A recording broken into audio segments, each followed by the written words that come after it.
It was, of course, the completely unexpected final between the two Croatian representatives guided by Slaven Rimac and Jasmin Repeša.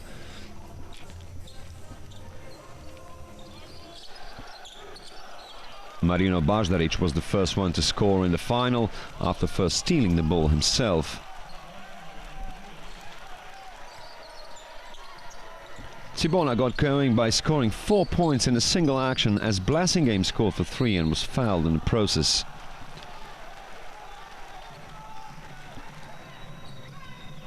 Eight to 7 turned to be the last lead Cedevita would hold in this game, as Kus with a 3 announced Cibona wouldn't take its foot off the gas for the rest of the game.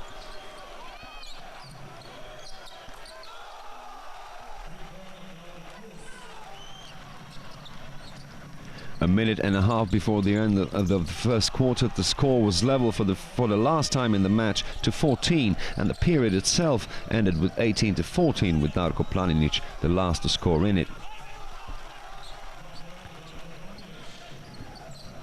Similar situation in the second one, as Cibona was able to maintain distance, but having said that, Cedevita was shooting well enough to keep in touch with the opponent.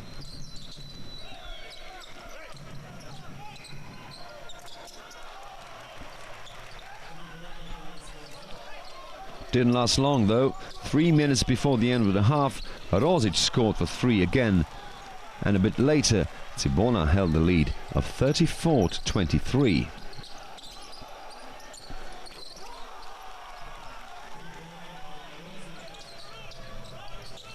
At least Cedevita was able to close the gap a bit when Delas was successful for 3.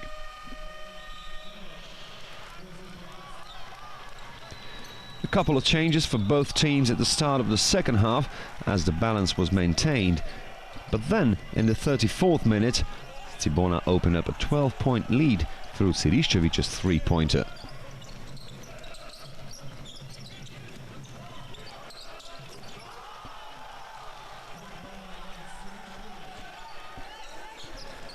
Just like in the game against Crvena Zvezda, Šarić and Blasingame were the key players of the matchup. They mostly made sure the gap wouldn't fall below 10 points. Come the end of the third period, the Blue from Zagreb were holding a lead of 11 points and paving the way to its first ABA League title.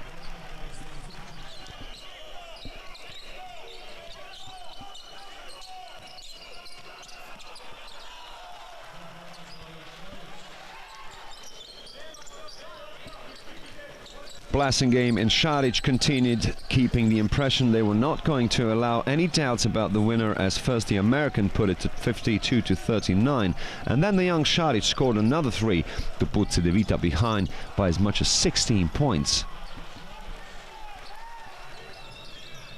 Their players seemed to be losing it, as only rare glimpses of life emerged, like in this case from Yusuf Nurkic.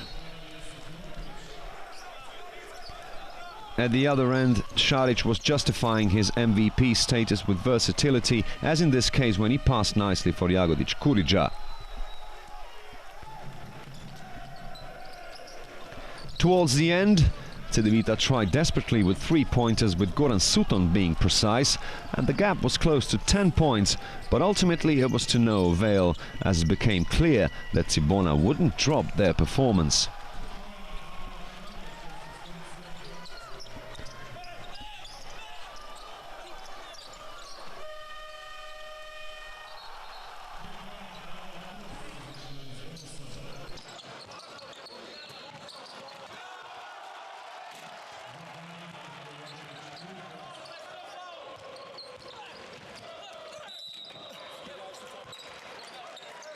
The last minutes were more or less the wait for the game to end, as Cibona was starting their celebration, transferred partly to the court itself, like in this case of nice dunking.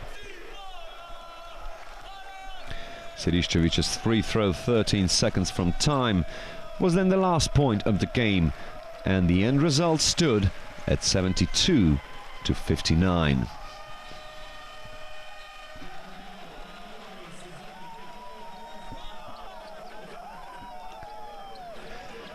So the party could now really begin, as Cibona has succeeded in attaining the only trophy it has been missing in its illustrious collection, as well as bringing the trophy back to Croatia since 2003.